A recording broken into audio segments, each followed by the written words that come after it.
Well, hello and welcome to the Overland Park Fire Department Leadership Breakfast 2025. My name is Jeff Heinrich and I will be your speaker for today.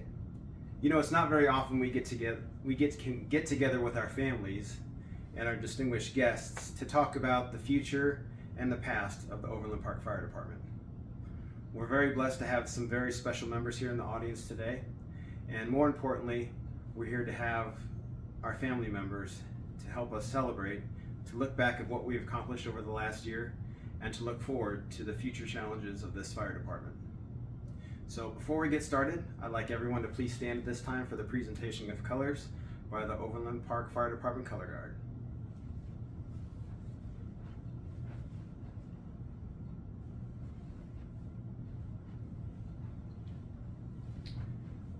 Thank you very much. So, on behalf of the City of Overland Park and the Overland Park Fire Department, I'd like to thank all of you for attending and making time out of your morning to join us for this breakfast. I hope everybody had a good meal. I know I'm looking forward to visiting with many of you after this presentation. But first, let's start off by welcoming our distinguished guests. Mayor Skoog, to our City Council members, to the City Manager, Lori Luther, to our distinguished partners in providing care, Chief Pape, Chief Rittinghouse, Chief Francis, thank you for attending. We've also invited the Overland Park Fire Department Executive Leadership Team because they have helped us make some of these important decisions, and we'd like to recognize them for supporting our mission and giving us and empowering us to deliver the service to our citizens. So, without further ado, let's take a look at 2024.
Well, you know, we are on the cusp of celebrating another EMS week, but 2024 was a significant year for the Overland Park Fire Department, as it was the 25th anniversary of our incorporation of paramedics to our level of service. You know, the Overland Park Fire Department has always had visionary leaders. We were the first to adopt positive pressure ventilation and positive pressure attack. We were the first in our county to start the use of thermal imaging cameras. We were the very first department in Johnson County to start delivering ALS care, even before Johnson County MedAC was an organization within our county. We were the first organization to take to the state level to look at banning wood shake roof and mandating specific types of roofs for our citizens because of the high risk hazard. We have a lot to look back upon because we had some very strong leaders, but many of those leaders are gathered here today as well to carry our department into the next generation and to the next decade. So in order to celebrate the past, we must also look to the future, and that's all of you sitting here in this room today. So I'm very honored to be with you and to look back at some of the things that we have accomplished over this past year. As I mentioned, 2024 was the 25th anniversary of the Overland Park Fire Department having paramedics as a level of service for our community. As you well know, that many of us, approximately 15%, are paramedics, and we are still able to deliver that high level of care as a first response all hazards department, and we continue to support that mission. Now, we no longer are in the transporting business, but we still have that tight relationship with our community partners and Johnson County MedAct and Chief Davis. Thank you for being in attendance, because they have been an essential part of our delivery of services. As you well know, we run more medical calls than we run fire calls, and that is not any different than any department across the country. But let's take a look specifically at what happened in 2024 and how we've grown. So we actually hit the 25,000 mark in 2024. We were on the cusp for the last couple of years, and then prior to that, we had the COVID pandemic, which actually decreased our numbers significantly as far as for calls for service. But in 2024, we exceeded that 25,000 calls for service mark. That's almost a 5% increase in call volume from the previous year. So it's safe to say that we're out of the pandemic, and our numbers are very consistent of where they were pre-pandemic. We're still running far more medical calls than we are fire calls, but that doesn't change any expectations on our delivery of services. So we are still the busiest fire department in Johnson County. We are the third largest fire department in the state of Kansas. And for those of you who don't know, the city of Overland Park is the second largest city in the state. We are larger than Kansas City, Kansas, and we are the second largest city in the metropolitan area, right behind Kansas City, Missouri. So our population has certainly grown, and we've rose to that challenge to meet their expectations.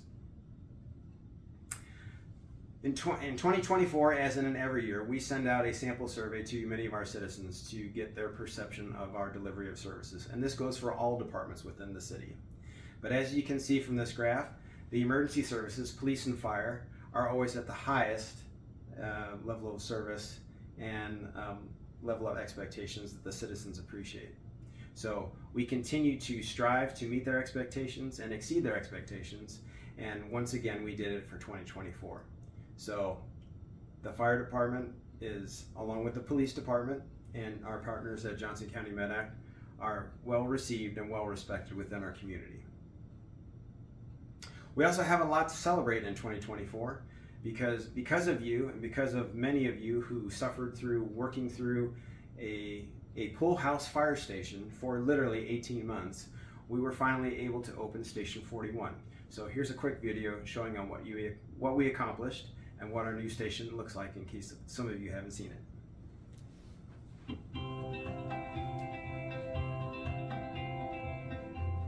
Hello, I'm Battalion Chief John Heffernan with Overland Park Fire Department. Welcome to our brand new fire station number 41. We're going to take a little video tour today. The new Fire Station 41 is equipped with solar panels. These panels should provide about 75% of the power for the station. It's part of our attempt to be more environmentally conscious. These are the apparatus bays. There are 2 drive-through bays and 2 short bays. The drive-through bays help us prevent backing accidents, and the high ceilings out here allow us to raise the ladder to load hose and to do maintenance on the truck. The short bays are for our Squad 41, which runs EMS calls, and Johnson County MedAct's ambulance, Medic 1141, will be stationed. This is our equipment check and training room in the apparatus bay. We check our medical equipment out here rather than bring it into the living areas, and we do fire scenario training with the television and the whiteboard. A major design strategy for the station takes into account our cancer risk reduction strategy, which divides the station into a red, yellow, and green area. The red zone areas of the station are where we try to keep all of our contaminated or dirty fire gear, EMS equipment, dirty uniforms, that sort of thing. Our contaminated gear gets washed, and then we bring it into the gear drying room where it hangs to dry. After it dries, We put the pieces, the inner liners, and the outer shells back together, and we hang them here for storage in the gear locker area. And they are ready to go in service. The second part of our cancer risk reduction strategy with the red, yellow, green are these transition areas where we have a sink where you can wash any contaminants off your hands before you enter the green, clean area of the station. Because we live in the stations for 24 hours, we have a laundry room. These laundry machines are for uniforms, bedrolls, and kitchen towels. We have 4 offices at Station 41. We have a captain's office, a lieutenant's office, a shift office, and an office for Johnson County MedAct. We call this area the day room. We use this area during the daytime for video training, and in the evening it's a place to come and relax and watch television. Firefighting is a very physical occupation. This is part of our fitness area. This area has our weightlifting and CrossFit fitness equipment. We also have a roll-up door so that when the weather's nice, the firefighters can work out outdoors. Our fitness area has a second level. Its designated use is for cardiovascular fitness. We have treadmills, a power step mill, and a rowing machine. Cardiovascular health is very important for firefighters, which are considered tactical athletes. The station is set up with unisex restroom shower rooms and individual lockers. As part of the evolution of the fire service, we've moved away from one open area bunk room to individual sleeping bunk quarters. This provides more privacy and assists with addressing sleep deprivation issues. Each bunk room has 3 lockers, one for A shift, B shift, and C shift. And finally, this is our kitchen. This is the heart of the station. This is where we prepare and eat our meals at the table here together. We also have meetings at the kitchen table and do training on the whiteboards. There are 3 refrigerators and 3 pantries, one for each battalion, A, B, and C.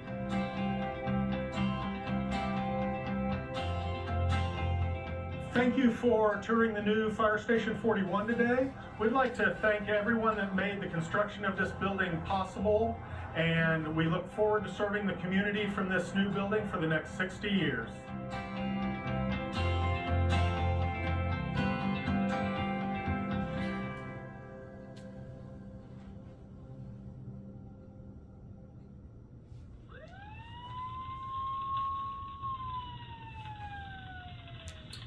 Well, thanks to Chief Heffernan for giving us that video tour, and as always, thank you to Media Manager Jason Rhodes for putting all these video segments together for us.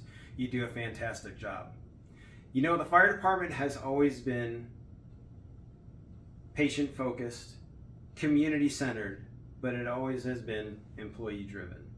And earlier this year, at our awards banquet, we had the opportunity to recognize some of those employees with our Cardiac Arrest Save merit badge.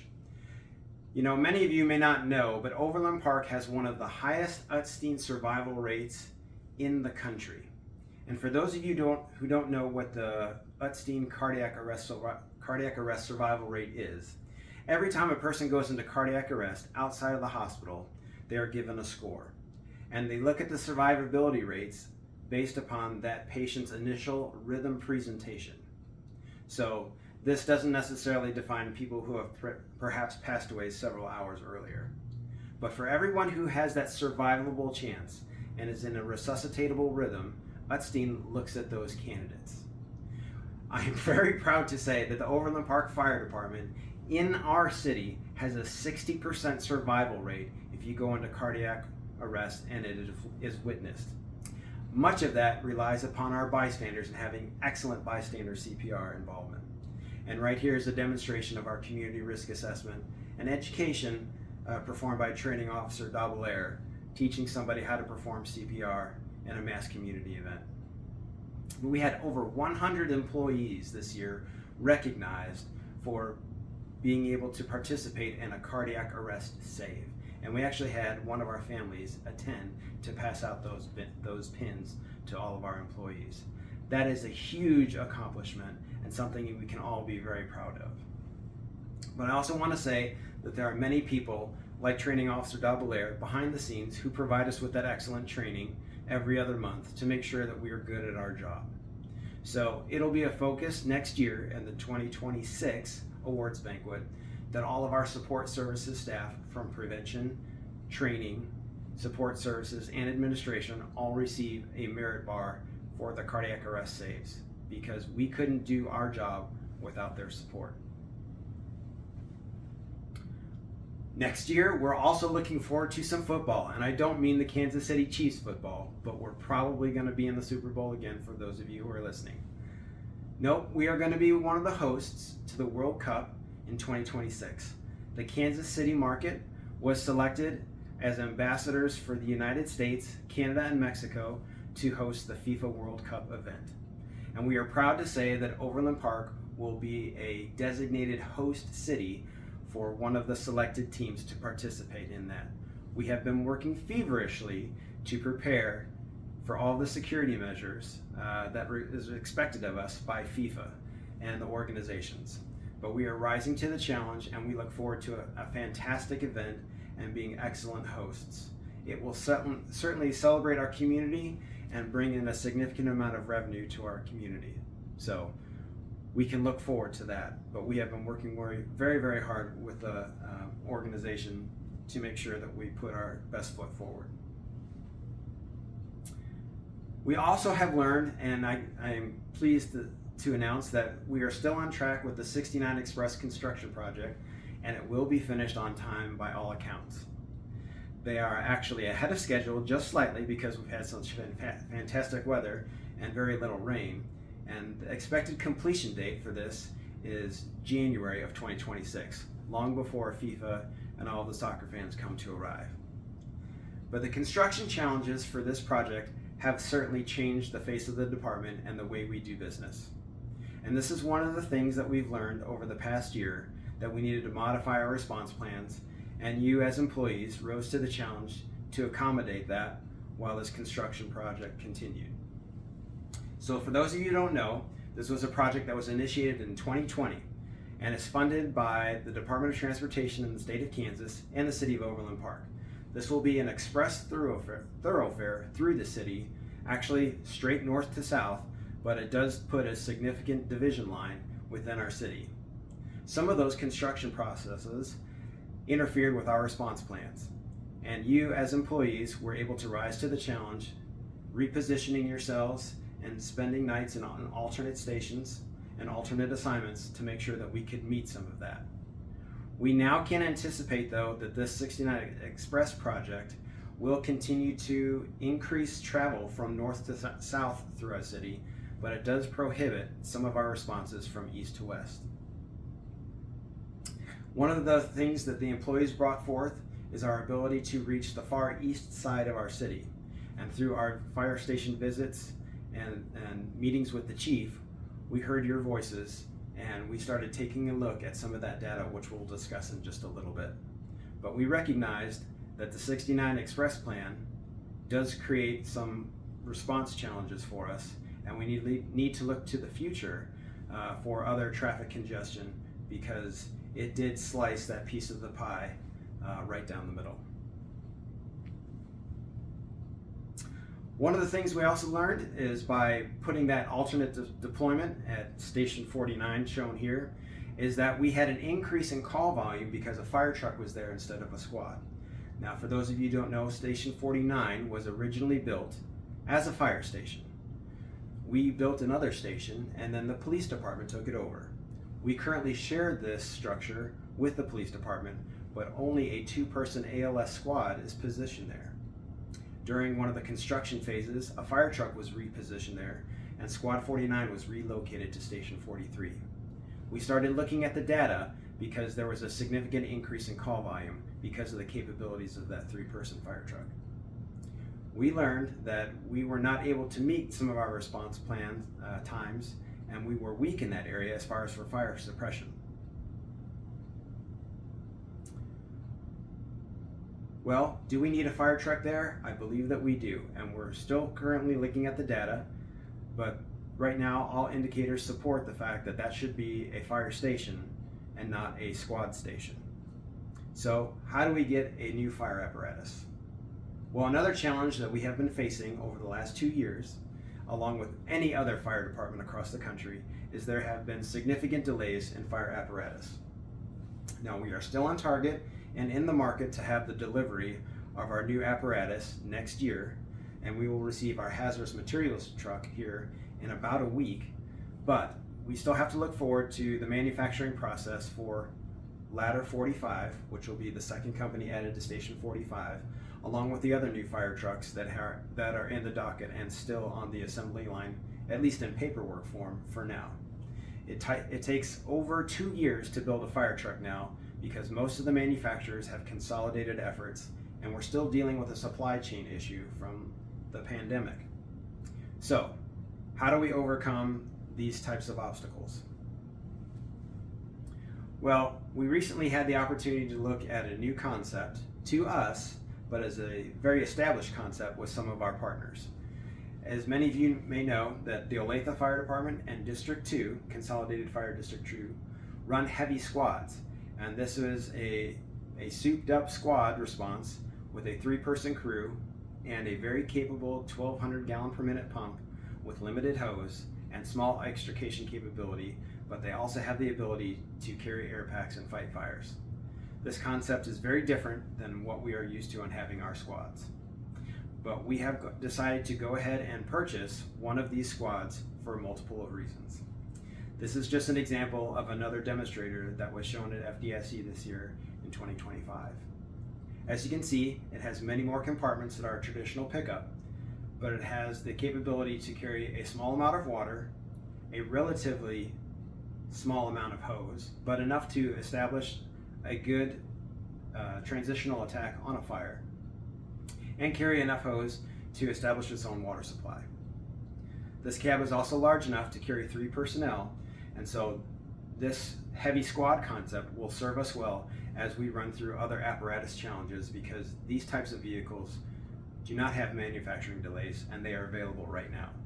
So the Overland Park Fire Department has purchased one of these in lieu of purchasing 2 squads in the future, so that we can take delivery of this apparatus and use it for other purposes, as we'll discuss here in just a little bit. Another thing we discovered is that we still really haven't mitigated our flooding risk in some of the areas of the city, and one of our stations is actually in the line of fire. So as you know, the floodplains are pretty well established in Overland Park, and you can anticipate some areas to flood perhaps maybe once every 100 years. Well, unfortunately for us, Squad 49 is in one of those floodplains, and we've had 3 significant flooding events within the last decade, and 2 of them in 2 years back to back. So as the city has progressed through the planning division, we are still looking at eliminating most of the residential area in that floodplain, and that will include the relocation of Squad 47. Now, we haven't selected a site for it yet, but we are still looking at other alternatives, and we also wanted to look at our response study. So for those of you who have been bearing the brunt of living out of that house, we appreciate all of your efforts. We are still looking for a suitable location to relocate you, and I cannot guarantee that it will remain a squad house in the future, as we have acquired and will deploy our heavy squad in the near future. But I promise you that we are still looking at that. Some of the other capital improvement projects that we are still working on and are underway is the Station 4 remodel is in progress. We are going to begin to look at the new development for the demolition and relocation of Station 42, which has reached its end of life as far as a fire station. It was built in 1974, and so we look at approximately 50 years for a fire station. It has served us well and is still serving us well, but we know that we need to expand and need a little bit more room. And especially for today's fire service environment, we need to have better accommodations for our employees. So we are beginning the architectural studies to look at what kind of station we can rebuild on the land that we own in Station 42's district. As I mentioned, Ladder 45 is still underway. It is still on the docket. It will be placed in service in 2027. We will begin hiring for that process for those individuals in 2026, so that they're ready and trained and ready to go for a January delivery date. So that is still underway. And as I mentioned before, Station 47 did serve us well during the construction phase, but we anticipate that this may be a single company station instead of a squad house in the future once our response matrix studies are completed. One of the other things that you spoke out about as employees was the amount of load that some of the stations are bearing, and we listened. We looked at some of the data, and for those of you who are working out of Station 42 and Station 44, you run far more calls than anybody else. In fact, Station 44 is the second busiest station in the county, and Station 42 is the second busiest Overland Park station in our city. So looking at what type of calls we're running, well, we know from the previous statistics that we're about 80% medical. But what kind of medical calls are we running? Station 2 and Station 4 have a bulk of the skilled nursing facilities in their districts. And many times those emergency apparatus are responding to non-emergent calls, such as lift assists and falls. So looking historically at the data, our elderly population is the bulk of those responses, and behind sick people, falls is the number 2 calls for service in those districts. So one of the things that we can actually look forward to in the future through navigating good, effective community risk reduction is let's actually look for a decrease in call volume in 2026. Well, how can we accomplish that? That's going to be through community risk reduction. We need to have more education with our citizens and looking at those skilled nursing facilities to see what we can do to help them to prevent those accidents, injuries, and illnesses from occurring. We know that Johnson County MedAct has started a community paramedicine program, and we will work with them to identify individuals who may be good ambassadors for those skilled nursing facilities. And we are going to increase our emphasis on trying to reduce the number of falls that our citizens are occurring.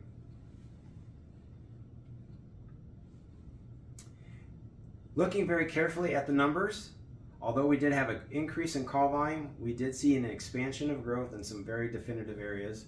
And unfortunately for the city, most of those were on the east side, which were divided by that 69 Express construction project. So we did have an increase in calls, and overall our average is still below the 5-minute mark for Code 1 response, or the most highest priority emergency response, which is what the citizens expect of us. But on the east side of the city, we aren't able to meet that mark a lot of the time because of that construction project, and we anticipate that with heavier congestion, that those numbers will continue to deteriorate. So how do we solve that problem? Well, we have to look at the future challenges for our responses, and we want to make sure that we are addressing all the needs of our community and our employees. So I'd like to take this brief opportunity to talk about some of the challenges that we have identified and what we are working on as your leadership to remedy those problems. First of all, the World Cup. We know that it has taken a lot more of our resources and time in planning. And for those of us who aren't going to be enjoying it on the television, we are going to probably be watching it for our command and control center in the emergency operations center in the basement of the training center. This is a very, very sophisticated and complicated event. There are many expectations that FIFA has for us of this event, and we will make sure that it will be an all hands on deck approach to meet the community's needs, to meet those teams that are placed and going to be living with us here in Overland Park, and to meet those fans that are going to be coming into Overland Park from all over the world for this event. Another challenge that we've identified is recruitment and retention. So in addition to one of the celebrations, we are also able to add on in 2024 some of our newest employees who are homegrown through our Blue Valley program. Let's just take a quick look at this program and what we've accomplished and what we can look forward to.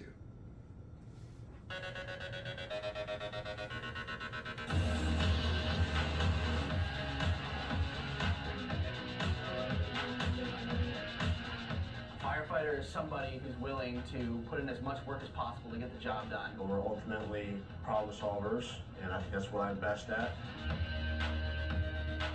My name is Ben Seitz, from Overland Park, Kansas. Hi, my name is Gage Spockman. I'm from Leewood. My mom, she kind of forced me, when I kind of had no idea what I was going to do with my life, junior year of high school, she made me come to the Blue Valley Fire Science program. And that program really shaped me up and changed me and helped mature me into not just becoming a fireman, but an actual man. Going through that program definitely set me up for success. You know, during those 2 years of EMS and fire allowed me to realize and think about that this is a career that I want to pursue. So this is a recruiting tool for us. We have an awesome opportunity to help develop these young firefighters really from the ground level up. We get to have eyes on them for a long period of time. OPFD has been a tremendous partner really from day one. They've really gone all in, and the experience that they're able to offer our Blue Valley students is exceptional. It's been great to see, you know, some students find a real interest in this program, stick with it, find a real interest in the Overland Park Fire Department, and then see it through to this point where now, you know, going from high school students in Blue Valley in our program to becoming employees of the Overland Park Fire Department. So we currently in the academy have 2 Blue Valley graduates who are going to graduate the academy on Friday and hit the streets. One of those was also a cadet for us, so started his career as a cadet, worked his way up into a fire recruit, and now is going to be a full-fledged firefighter. It's been a long-term, you know, passion and drive for this, and you know, now I'm here and I have the badge, and I'm very grateful to be here. I get chills thinking about it, just like remembering the first day I came into class and just being like, there's such a long journey ahead of me, and then thinking back and being like, I'm here now. Like, I look down and looking at, I have the patch on my chest that I looked at every day at high school, and seeing it on me, it's an honor and a privilege.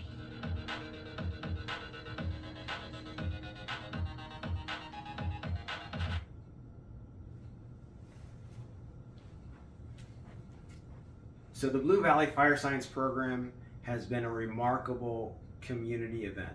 And for those of you that are here present today from the Blue Valley School District and from our training division, and for those of you new employees who have joined us to become a part of our family, will you please stand at this time to be recognized? You have made this a huge success and recruitment tool. Thank you very much. So this model of recruitment is going to help bring new faces to our department and sustain the next generation of firefighters and paramedics and first responders for us. So we'll be using this model as we look to add more people to our department in the immediate future. Another concern that we are worried about is the professional development. As you know, the current federal administration has decided to take some cuts on some of the organizations that are very, very important and supportive of the fire service on a national level. We have learned that our current AFG grant that was for our blue card training was suspended, and we are currently still waiting to see if we will be reimbursed for the incident command training that many of you have already received. We will still continue training the rest of the department through that program even if we are not reimbursed. We will find areas in the budget to make sure that all of those expenditures are met. But we do know that is one of the challenges that the entire country and the fire service are facing, because some of those organizations are currently frozen or have been significantly cut with some of their resources. We also know that the National Fire Academy is currently suspended, and some of those officers and some of those firefighters that were planning to go to Emmitsburg and take some of those classes are no longer going to. And we have had a significant decrease in the amount of training and officer development now that all of those programs are on hold. So we don't know what the future of NIOSH or FEMA will be, but we have decided that we are going to take some of that other time and that money to invest in other education programs. So we are going to resume professional development seminars, and we are going to send people to other regional training events instead of the National Fire Academy. So some of those that we've identified are the Fire Department Instructors Conference that's held every April in Indianapolis. We have really had no professional development program for our training officers. As fire officers and firefighters and paramedics, you all have EMS conferences and fire conferences and other classes that you can attend, but we've really never had any support for our training division. So we will start sending at least 2 officers to the Fire Department Instructors Conference every year. And we are also looking to expand other regional training seminars for professional development for the rest of the operational staff. So I can tell you that we've already secured several spots for Wichita Hawk, which will be occurring this fall, but we will be continuing to look to have other training opportunities since some of our professional development avenues have been currently frozen or suspended. We have also entertained and confirmed with the Johnson County Community College that they will have a shift-friendly paramedic program. So those of you who may be interested in obtaining your paramedic licensure, we will be supportive of that, and it will be separate from the educational assistance and tuition reimbursement for the city that most employees have. This will be a special program that will allow you to achieve your paramedic program and your certification instead of having the tuition reimbursement. We will coordinate that to make sure that you can attend those programs if you desire, and we will work with you on your schedules to make sure that you are not being overburdened by trying to kill 2 birds with 1 stone. Another challenge we know that we are currently facing and we have identified and we still continue to see, thankfully not yet on a weekly basis, but it's still very present, is the ever-changing technology. So it couldn't be more poetic, but we did have a fire at the beginning of this week that involved a lithium battery fire. So here's a local news story that we use to help educate the public about that. First responders in Johnson County say a battery started a house fire near 117th and Craig, and tonight they're warning others about that danger. KMBC 9's Brian Johnson is live with what you need to know to stay safe, Brian. Yeah, well, these fires are more and more common as more and more of us have so many of those lithium batteries inside our home and all kinds of devices. Well, in Overland Park, fire crews use these special glass beads to prevent batteries that already caught on fire from catching on fire again, and they say you too should take precautions. One person was hurt during this house fire near 117th and Craig. Fire investigators say a hoverboard that charged overnight caught fire. When they ignite, they go quick, and they can cause significant fire damage really soon. This model was 5 years old and had no previous issues. It's not just hoverboards, it's all kinds of battery fires that we're running. Batteries are in almost everything. They burn at 1,500 degrees and are packed in waterproof containers, making them very hard to extinguish. Yeah, battery safety is huge. It's something that we've really never talked about in the past. Firefighters say keep your exits clear. Make sure you don't have your batteries charging in your exit paths of your home. Andrew Grove of the Overland Park Fire Department says garages are the safest place to charge batteries. They're away from people and are built to higher fire safety standards. The little robot vacuum cleaners or an e-bike or a scooter, any of those things, do not have that in your exit path. In March, this house near 117th and Neiman also caught fire. The homeowner says the fire began near a workbench where his RC car was charging. Fire crews say you have to have working smoke detectors and make sure everyone in your home knows the fire exit plan. Get out and stay out anytime there's a fire. In Overland Park, Brian Johnson, KMBC 9 News. The Overland Park Fire Department says it is best to buy electronics from reputable companies. Always match batteries with the same manufacturer's cables. Tonight, So A shift, station 44, 42, and 43s did a great job. They were able to remove the hoverboard and place it in a cell block container, and that battery actually is still being observed at our training center and the off grounds before it will be disposed of. So good job to everybody, but that's just another example of some of the challenges that we will continue to face with technology.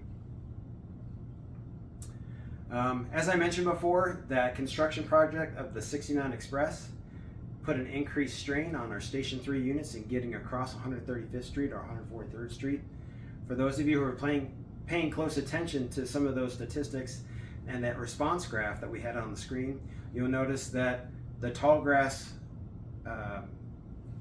Creek Village Complex puts a significant strain on Station 3 and then Station 4 and occasionally Station 5.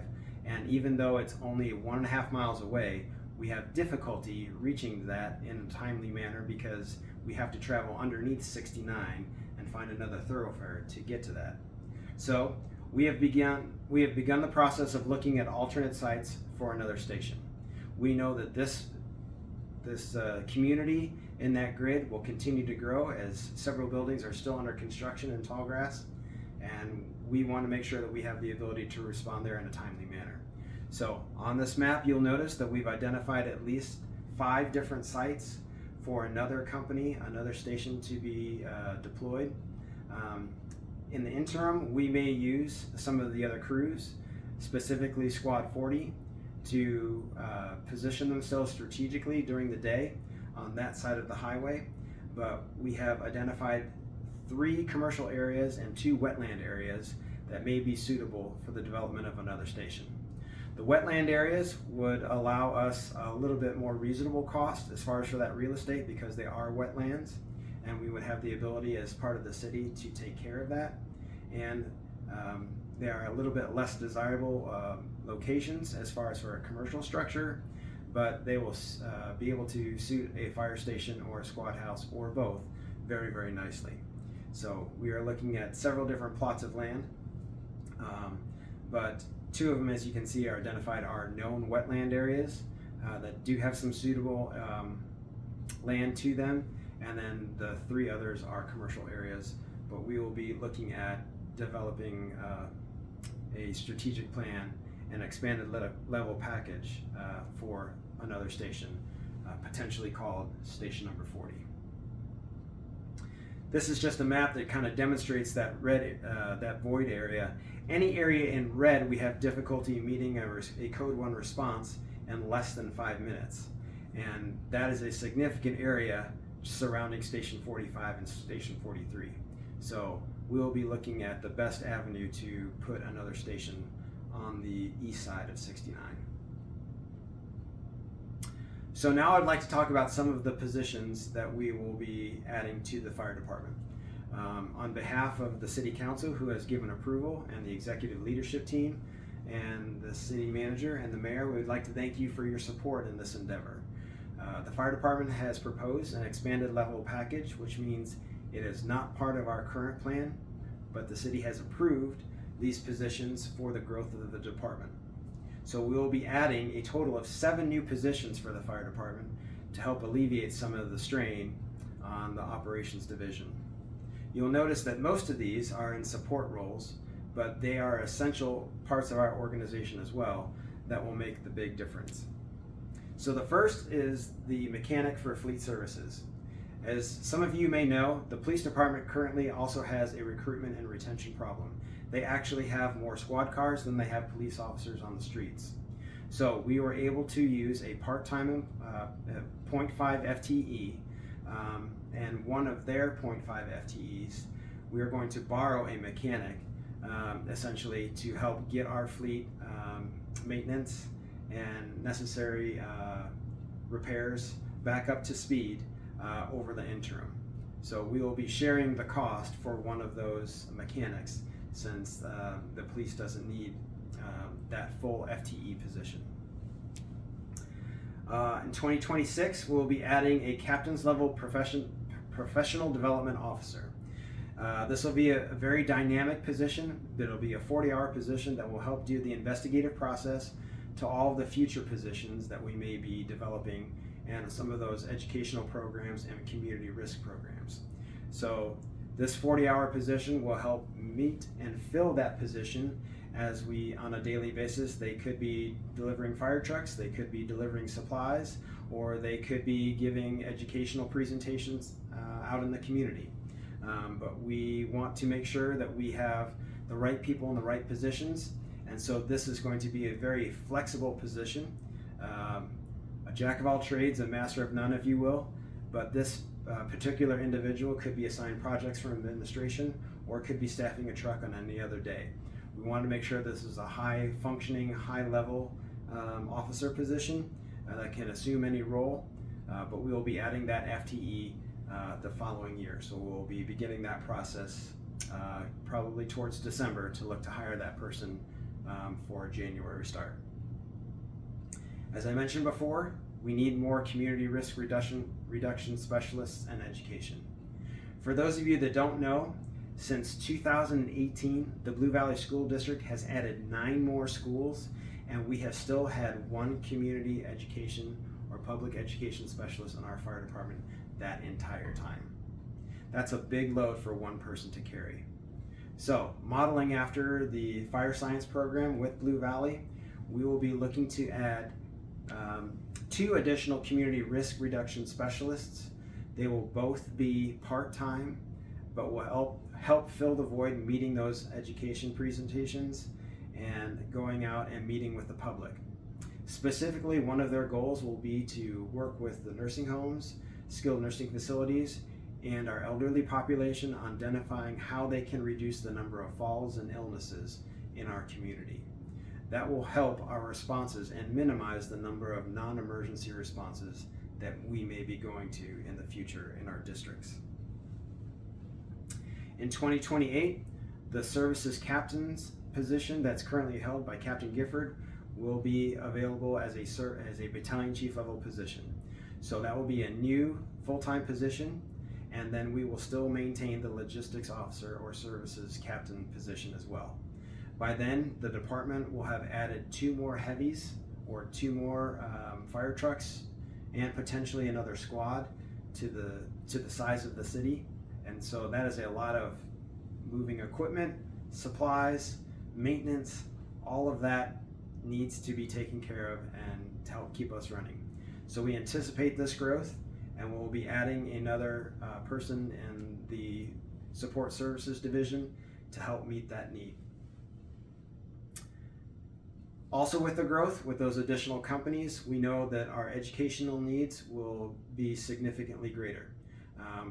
Just with one company alone, we'll be adding 9 more employees to our family. So we are going to need additional training resources. So with that, we'll be adding another full-time training officer position in 2029 to help out with the logistics and educational training needs for our organization. And then in addition, we'll be adding 1 inspector to the prevention division in the year 2030. This will be a non-commissioned position to help get our inspections performed. We know that we are already still seeing significant growth in the commercial side, so we will need another inspector to help answer their calls and meet the needs for our community. So we've added another position approximately 5 years from now. So before we kind of close things, I want to challenge all of you to look to the future and remember why you started in this organization, why you chose this profession, and why you chose our organization.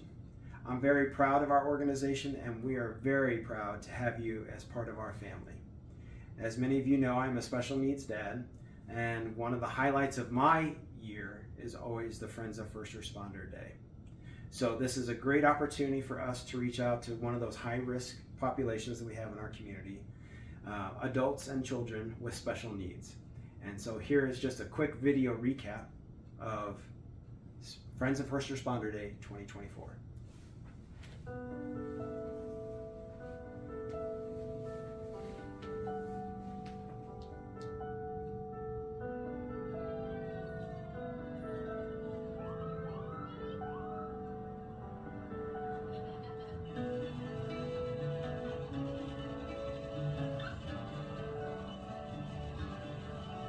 So we're out here today having fun with families of kids in our community that have special needs. We're here to listen to them, offer them the chance to meet us and show off all of our equipment and have some fun. First Responders Day includes firefighters, police, really all the emergency responders, and Jake really enjoys it. He's always loved fire trucks and police since he was little, and really enjoys like first-hand experience, being able to, get in the vehicles and see the, see the people and hear the sirens. Sirens are definitely one of his things.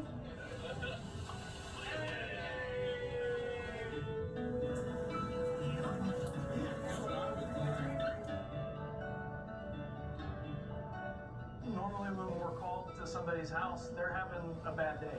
They're not exactly excited to see us in the same way that they are here. So when they come out here, it's all about having fun. It's about shaking the guy's hand as he's coming down the wall, rappelling. Can I give him a high five? Nice. It's about watching the fire get put out, the car get cut up, the fun things.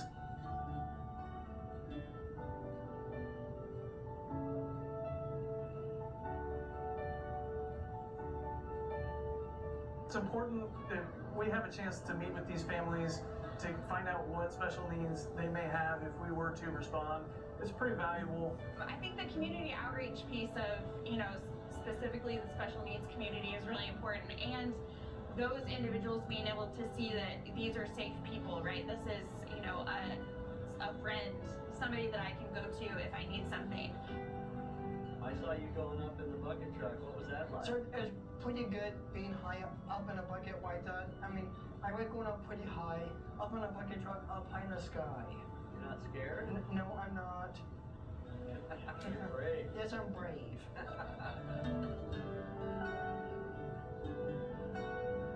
The reason that I enjoy being out here is watching the kids have fun. They're often more typical than we think. They're just kids having fun. This is a good event.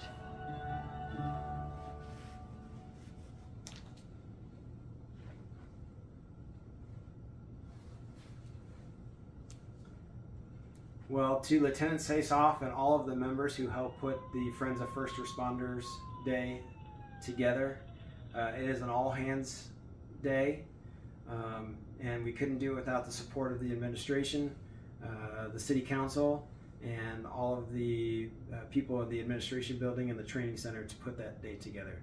But a lot of smiles, a lot of warm hands, a lot of high fives, and that essentially represents what we do on a daily basis out in the streets. So on behalf of this organization, I want to thank you, especially the family members who are out there. Thank you for choosing this profession, because you are professionals and you have chosen to serve the community, and we are especially thankful you have chosen to serve the community with our organization. You are the most important asset in this department, and we will continue to be that employee-focused organization. You know, it's not every day that we have the ability to save somebody's life. We are a very busy department. We are a very dynamic department, but because of your leadership and the leaders around you, we are able to adapt and meet the needs of the community and the ever-changing face of this profession.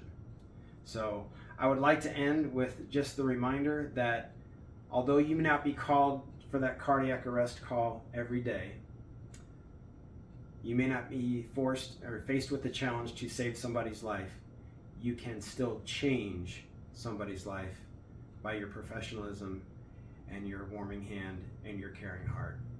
So thank you to all of you for being here today. Thank you to our distinguished guests, and I look forward to visiting with you and answering some of your questions at the end of the presentation out on the rotunda. Have a great rest of your day.